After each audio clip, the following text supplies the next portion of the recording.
So, Bishop, I called you and told you what I was wearing. Whatever. And you wore this.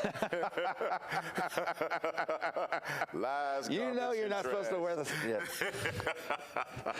Didn't know we had to start coordinating. But hey, these are our new clothes, so we both got excited. We were going to wear our new clothes today. So we This was not planned. We both rolled in, and we just wanted to like, if you have trouble differentiating who's who, I'm wearing the blue jeans. That should help you out. Yeah. You're like, I can't tell which one's Bishop. I'm wearing the blue jeans. I'm wearing the more dressier slacks. What? Bishop's more dressier than shock. It's all about coordinating. All about coordinating. I've got that dark Johnny Cash look going on. There you go. There you go. Welcome to Grace Unfiltered. We just came off of Thanksgiving. Yes. What was the best thing? We talked about what was the best thing we're looking forward to. What was the best thing you actually ate? The best thing, oh, wow, okay. Some banana pudding that my daughter's father-in-law made. We call him Junior. Okay. Junior knocked it out the park. He made some awesome banana pudding. Oh my God, yes. My wife's apple pie. I have to say that. No. Yeah. We had probably 6 or 7 desserts, and I've eaten one. But I've eaten that one 4 times. But yeah. I only ate the apple pie because I'm like, this is when I get it. That's what it's going to be. So we have 3 questions. All of them relatively about the sermon, which is nice. For us, and about the series that we just finished, which I'm excited about. Really good series. Yes. Excellent. Really good. People give great feedback, and I think that it really connected to where people are. And we were excited about it too, because we knew it was going to be like that. You know, we knew that we're like, this is going to be a good series. So, not that any series are bad series, but some of them we just know are going to connect more than others. Sometimes it's good to hit a certain vein and to really impact the people's lives, because in this day and time, people come to church not just to worship, but to get a word that is going to really impact their lives where they are and what they're dealing with. Absolutely. Yeah. So here's our 3 questions. Number 1, I hear that we're supposed to allow God to be the one that gives us praise. Have that quote-unquote audience of 1. But I get real upset when people don't say thank you and acknowledge what I've done for them. So they said, what should I do differently? Well, I think a lot of that, first of all, yes, we should worship, witness for God's approval. But yet we are a family. And within family, there are certain needs that every family member has that needs to be met in some type of form, some type of way.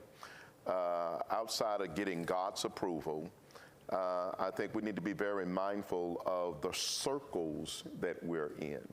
Okay, I'm a person that values accolades. I'm a person that values validation. Right. And years ago, I needed that from a lot of people.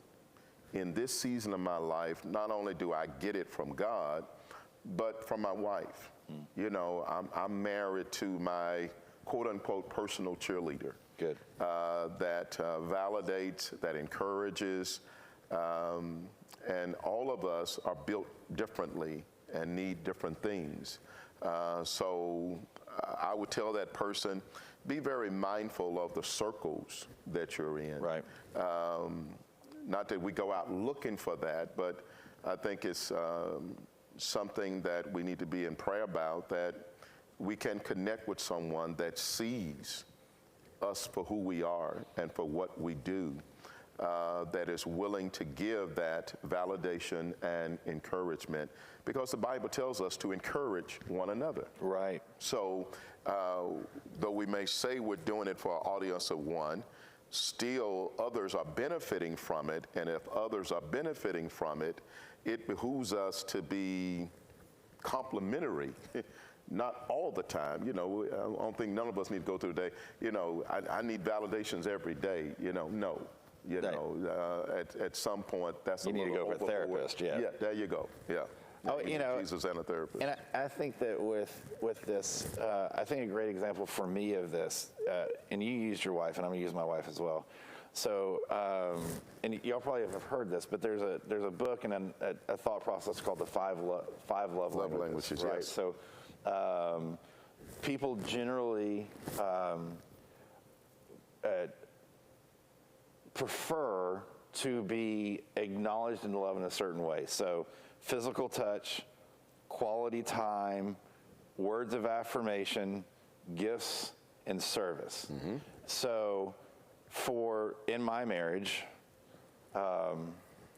my wife, words of affirmation is very high on her list. I would say of those 5, number 2. It's very important. So she needs for me to say to her, well done, you did a good job, I love you, look how valuable you are. Mm-hmm. Words of affirmation to me are very low. It's not that I never need them, but I rarely need for someone to speak to me and say, you did a good job. Usually I just kind of fluff that to the side. In my marriage, so here's my piece of advice to you. In my marriage, my wife has learned that she has to tell me when I am not speaking her love language, which is, words of affirmation. She will say to me, I need you to say nice things to me right now. And what she's doing by that is she's not mad, but she's expressing to me what she needs. So I would say to those individuals in your life that you feel like aren't thanking you and acknowledging you, it takes an initial tough conversation, but tell them, you say, you know what, I know we're in a relationship and I know that, and we're friends, but I need something you're not giving me. I need for you to say thank you when I do X, Y, and Z. And think the best of them in the context, but acknowledge that. For me and my wife, it's really helped me for her to verbalize her need, and then I can meet the need, because words of affirmation are not natural for me. Mm-hmm.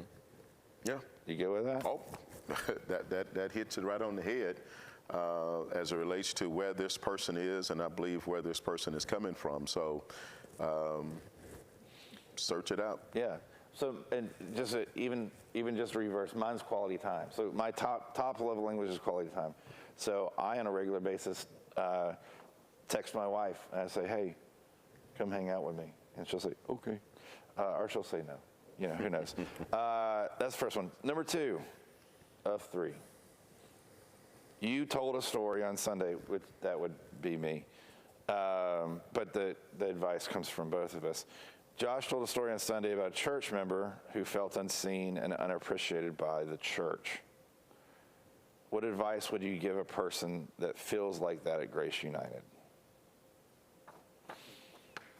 Once again, it's a run over from the first. It's a run over from the first. Go ahead. The first one. Yeah. Once again, seek out as far as relationships that you can get that because it's so needed. Because I think sometimes people are not connected with the right people. And in this day and time, so many people end up falling by the wayside, disappearing because they're not connected with the right people, especially in church.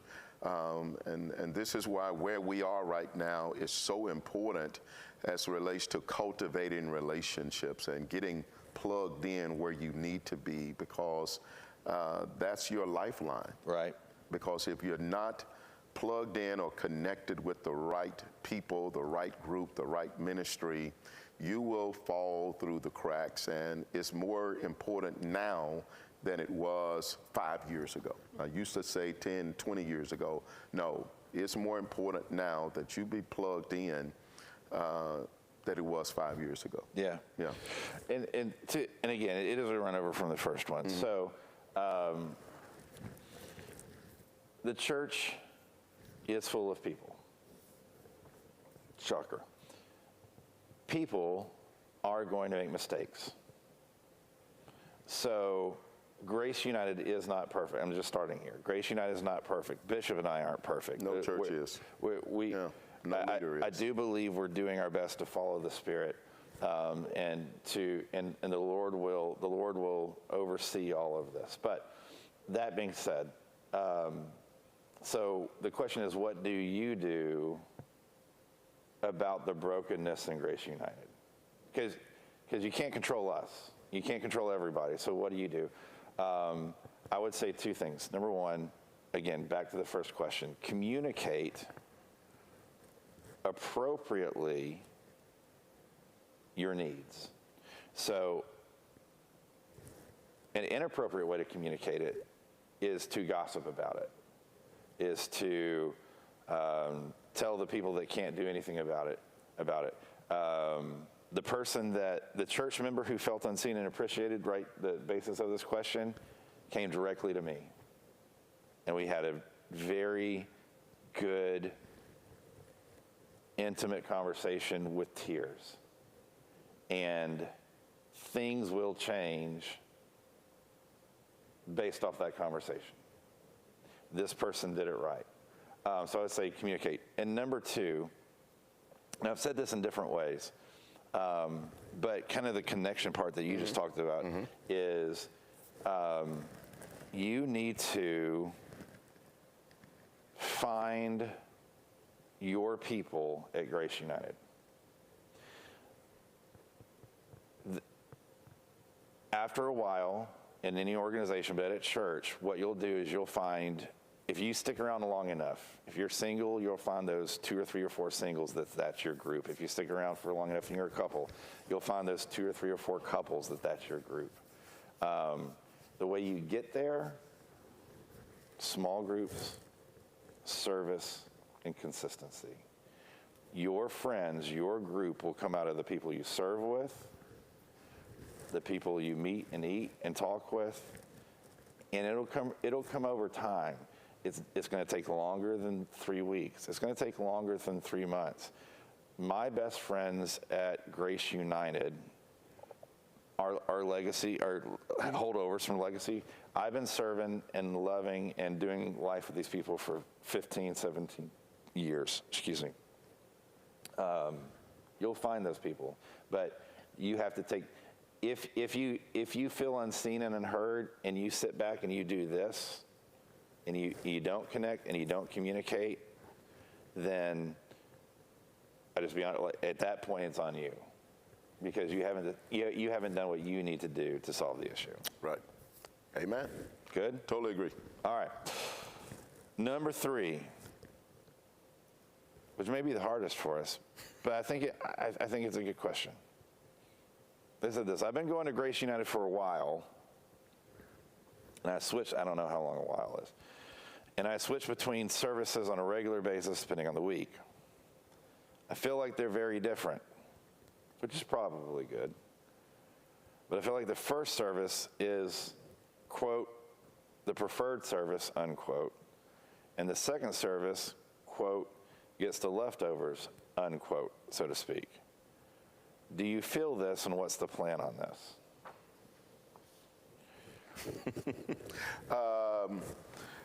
First of all, we have to go back to, we've been doing this now for a little bit over a year and a half.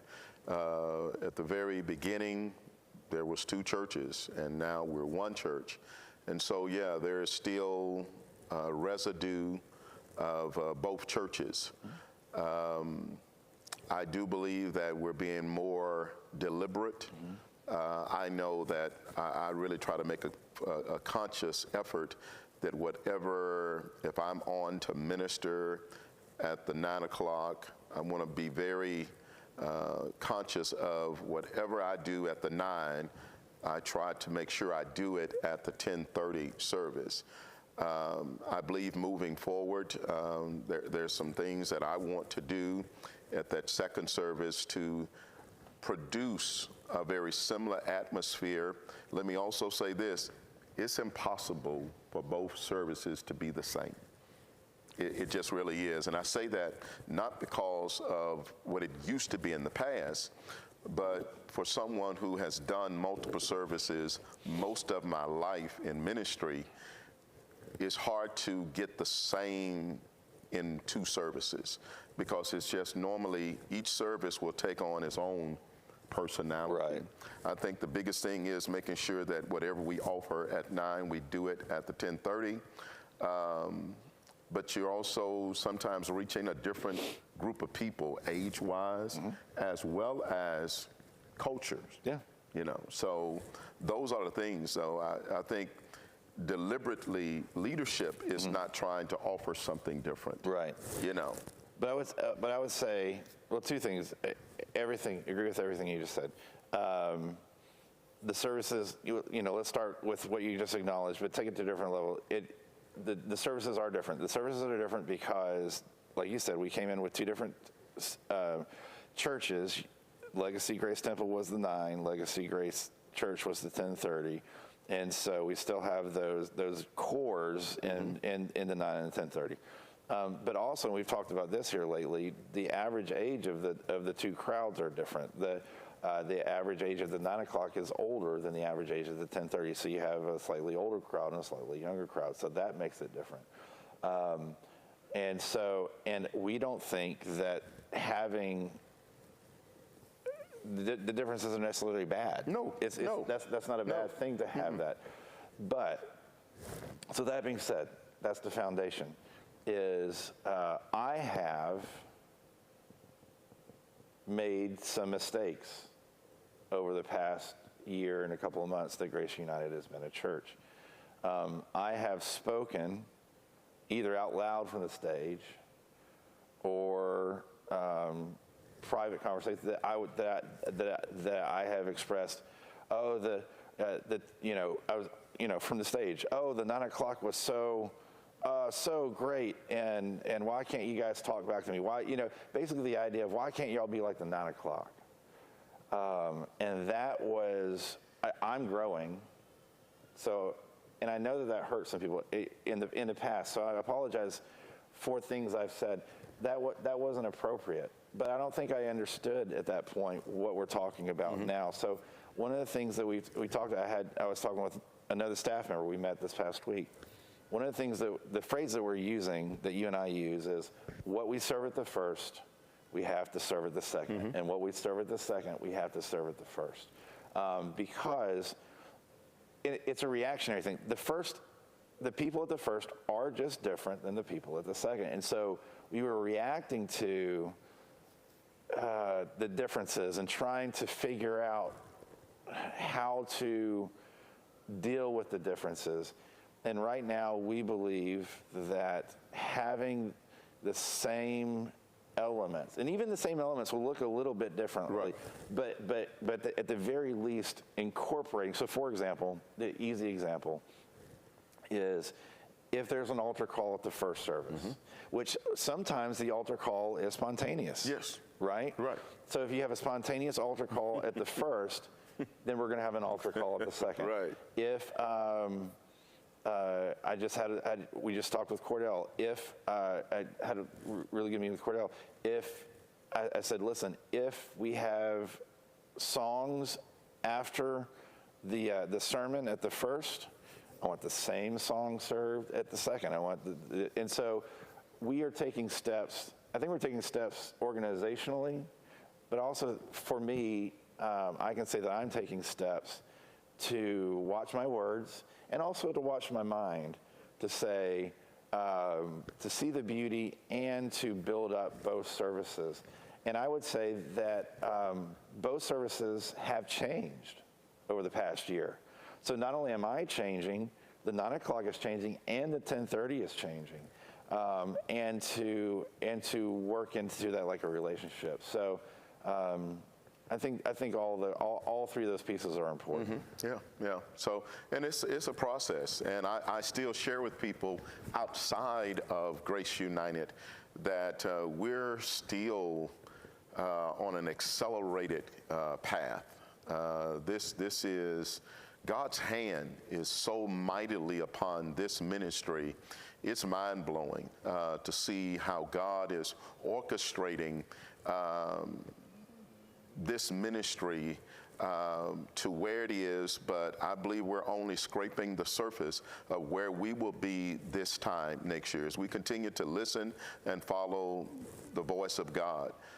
So I believe we've come a long way still in a very short time. When you talk about church time, we've made great advancements. Oh, absolutely. Yeah, you know, because some of these changes sometimes will take 5 to 10 years to just get to where we are now, music-wise, preaching-wise, series. All of these things have happened relatively quickly. Yeah. Yeah. So, but let me not leave us by just saying one more time. Your voice is important. And we want to hear your voice because it's important.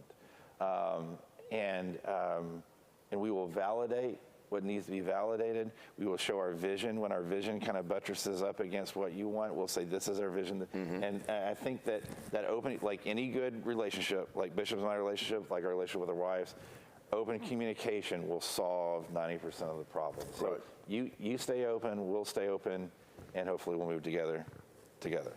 Amen. Good? We're good. All right, this is Grace Unfiltered. This is Grace United Church, 1200 Cantrell, 9 o'clock, 10:30, and go to graceunitedlr.com. Bye, Cynthia. Bye, Saint.